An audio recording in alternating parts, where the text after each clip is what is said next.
Hey, everybody, we're backstage at the Opry talking to Michael Ray. This is like your dream day. If you could plan a perfect day, Yeah. You're going to have cake. Yes. You're backstage at the Opry celebrating a #1 hit. Check. Yes. Check. Yeah. Yes. I got everybody here that made it happen, which is that never happens just because everybody's always all over the world, you know. And I think we might be missing a couple people, but for the most part, the whole squad is here, you know, and it's awesome, man. I'm really been looking forward to this. I know we'd talked earlier about this song and how it came about, but give everybody the backstory about When They Got Away.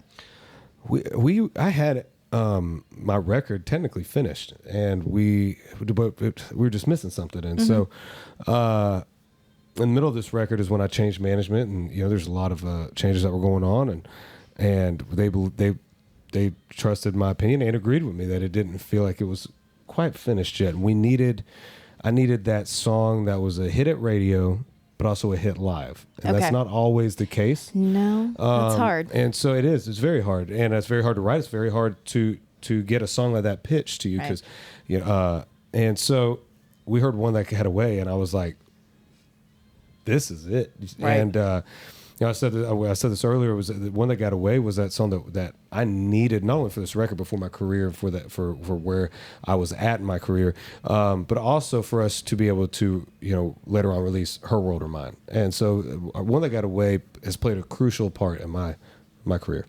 It's so interesting. I don't know if you remember this. When Amos came out, we did an interview, and I told you that day, I said, Her World or Mine is my favorite song you've ever done. I could tell immediately when I heard it that there was a vein of truth in that you were living then, that we know you're not living now. No. So how different is it going to be? And how are you going to get in the headspace to perform that song knowing you're happy and you're with Carly and you guys are about to get married? More on that later. But like, how are you going to get in that headspace to sing this song live? I think, for me, what I've loved about country music is a lyric. And I'm still happiest I've ever been in my life. I still love listening to old, sad country songs. But every night for me, I try to think about that now in my life and having this song out. Hopefully I'm that light of hope for some people that might be going through that right now. And they can see that, oh, he went through this, and then, now look at where he's at, and vice versa with Carly, same thing. And so I think it's very interesting. I think it's really cool that the song's out at this point in my life, because I think that sometimes people do need to see that hope, because when you're sitting in the middle of that, your world is wrecked. And especially if it wasn't, maybe it wasn't your decision, and you're just kind of left there with the pieces of something you thought was never going to break, and hopefully they could hear our story and hear that song and know that, hey, I lived through that, and here's where I'm at today. So wake up every day and know that you don't know what or whom that day is going to bring that's going to change your life and make everything else make sense. So wedding plans, you're down to the wire, friend. It's close. Yes, we are. Yeah, it is getting there. It is getting time. Do you have anything that's left questionable? I mean, you've got cake, you've got caterers. Obviously, Jesse Frazier is going to be your DJ. Yeah. I think we're good.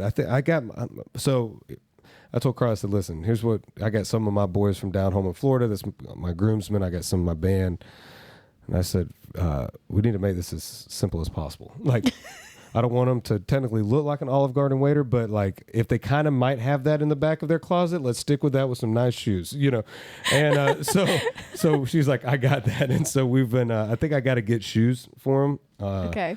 I think we're doing the suspender thing for them. Oh, that'll be cool. So I think that's the last little bit of stuff we got. I mean, we're doing our last little meeting coming up. Carly's and her mom's took head on everything. So that's what I think we're missing, because they seem to have it all down. So. Okay, so one important question. What song are you guys going to dance to? Do you know? Because you both love old school country. So are you going in that vein?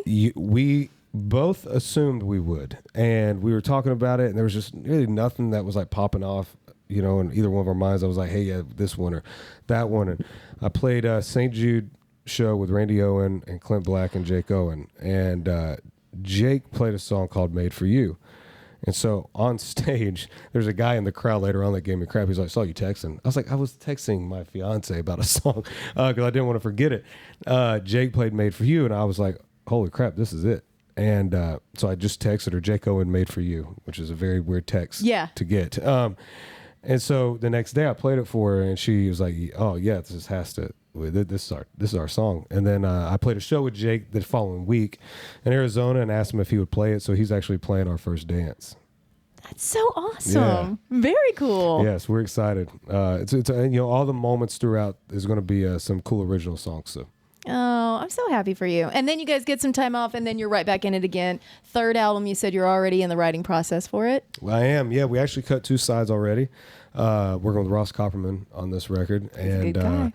Yeah, we're 2 songs in and just excited. I haven't put my vocals on them yet, but we cut everything else. And it's, I'm really excited for this record and where I'm at in life and what I want to say and what I'm writing and what I'm listening for in song pitches. So.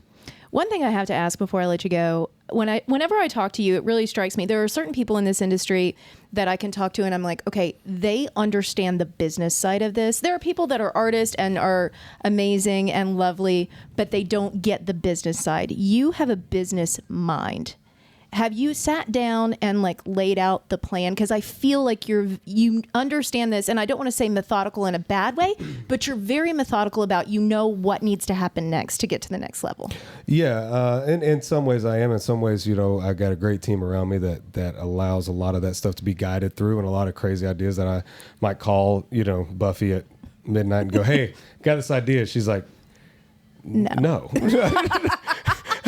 or sometimes it's yes. I was like, yeah, that's a great idea, So yeah, I think the key to it is to understand that you are growing with everything, and there are songs that we are setting up, and there are parts of this new record that are thought out, but for the most part, it's still music, and you got to feel it, and you got to go with your gut on a lot of stuff, and for me, I feel like I've put a very, very solid, great team together that allows me to be thought out, but then also allows me to they will rein me in, and then also I trust their guidance in a lot of things that they've done before me and done very well at that. And so I think it's just trusting your team and knowing that they got your best interest at heart, no matter what. And we're on the road a lot and they're doing their thing, and so you might not always see eye to eye or might not whatever, but we're all in it for the better good, and it's a family, so I feel very lucky. How many performances at the Opry now? 46. And next big bucket list item would be to become a member? Oh, yes, absolutely. That's the biggest for me. Yeah. Yeah, Carla and I got 2 spots cleared off. You're ready for I'm it. ready. Oh, I love everything because she already that's has happening. 2 trophies. Dang it. She's got a CMT award and a Disney award, Yeah. So I'm like, well, in that air space in between those 2, it's where my Opry trophy is going to be. You know what? We're putting it out there. That's right. There it is. Put it in the universe. Congratulations. Thank you so much. So good to see you. Thank you. You too. You're awesome. Good stuff. Okay.